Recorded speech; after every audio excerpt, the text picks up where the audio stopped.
Hey everyone, Greg with DRIFTERJOURNEY. Welcome back to the channel.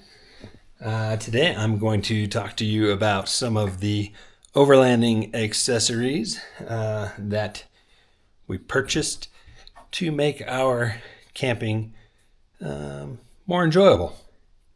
Make sure you like, comment, and subscribe. Purchase through our links below. Help support the channel. But yeah, we have a Tune M1 camper on our 2023 Chevy Colorado ZR2. And so a couple of these items will be possibly Tune specific, but in general, I'm trying to share the items that are convenient to us that may work for, other brands of campers. So the first one being that we get asked about a lot is the dust intrusion kit. So we purchased this one. We'll put a link below. I don't even remember what brand it is, but basically it's 3 pieces that you cut to shape and follow the instructions. Put it in. It goes all along the tailgate, down along the bottom, up the side, and there is a piece. Ooh, there it is. I thought we lost it. Along the top of the tailgate there. So ultimately what that does is makes a tailgate seal. So if you're looking at it, you can tell where there's been some pressure here from it being closed, but seals it all the way up to here. And in our instance, I'm going to climb in. The only spot that we still have dust intrusion is in the corner where the camper meets the tailgate. There's a little dust flap. So I could probably do something to possibly remedy that a little bit, but just the kit alone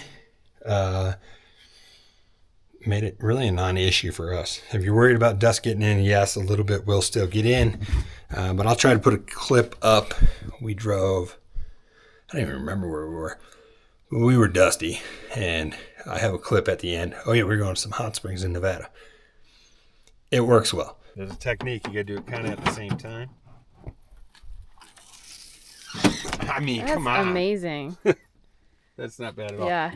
So that is the first, probably the best easy upgrade we did to make things more pleasant, because now you don't have to deal with dust all the time. So this one is a Tune product, but the old Molly panel here. There are other brands that make them too, obviously, but it comes in super handy for us.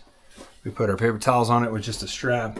We got a little bag down here that we put all our toiletries and whatnot in, and bag up here. This is some baby wipes and hand sani, because everybody needs that these days. Do not use baby wipes as an adult yet. That's a hack. And then a toilet paper holder. So we got a little duster over there.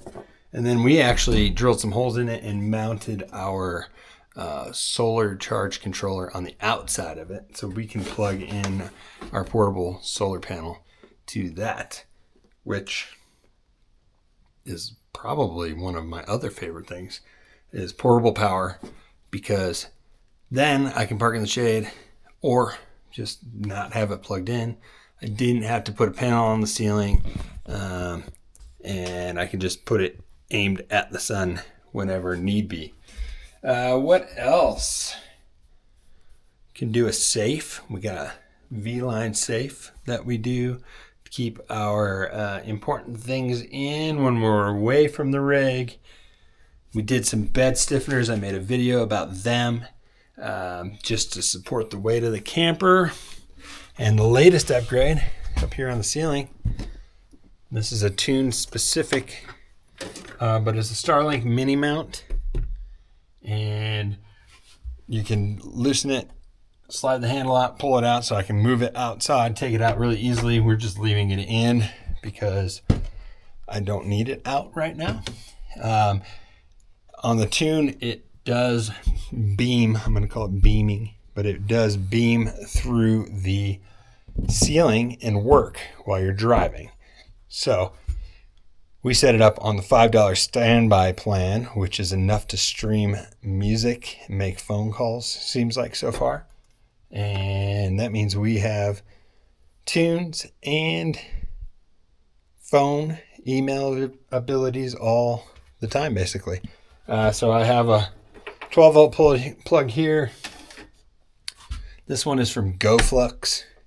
I reached out to him, and one thing I'll note, and he may tell you differently if you talk to him, but you do measure your front to rear space. I measured 37 dead on. He has 36 and 38 and then 40 something for different rigs or other. I told him I'm 37 and it fit, but it was a bit of a fight to get it in. They have spring loaded little feet here that he prints, 3D prints, and the 80/20 slides in, springs, put it in. It was snug that I had to put it in on an angle and shove it over. So I think I probably could have got away with the 36-inch kit because of the size of the foot. But talk to him, get the right size. I got it in, it fit with my measurement. So, but I, could have made it a little bit easier if I was a little bit shorter. So yeah, the GoFlux Starlink Mini Mount. If you're going for a tune, you got to do a fan. I mean, you don't have to, but that's what we recommend. I wouldn't go living in a vehicle without a fan. And then we have the heat and the propane kit for the heater, but there are multiple options for things like that. So yeah, for us, we use the truck as a truck most of the time, so we went with a empty build, basically. There's nothing in here right now. So I built a power station so that it had all the right Anderson connections and whatnot, because no standard power stations that we found have had all the attachments we need. So I built my own power station, 200 amp hours of battery with all the right connections. We can run everything. I have a 20 amp charger that can go into that while we're driving to charge, because while you're driving it turns that inverter on, and then I said we use that portable solar panel while we are parked. So yeah, those are the overlanding things that I'd recommend. And an awning's always kind of nice, but those awnings are real expensive, so we just use a shade tarp, and I just clip them onto some old climbing hooks. But there are pre-made ready ones to go, or you can just fashion your own cheaper. But an awning's nice when it's sunny out and you're on a beach. So yeah, if you have any questions, leave them below. We will respond to everybody, and thank you for watching.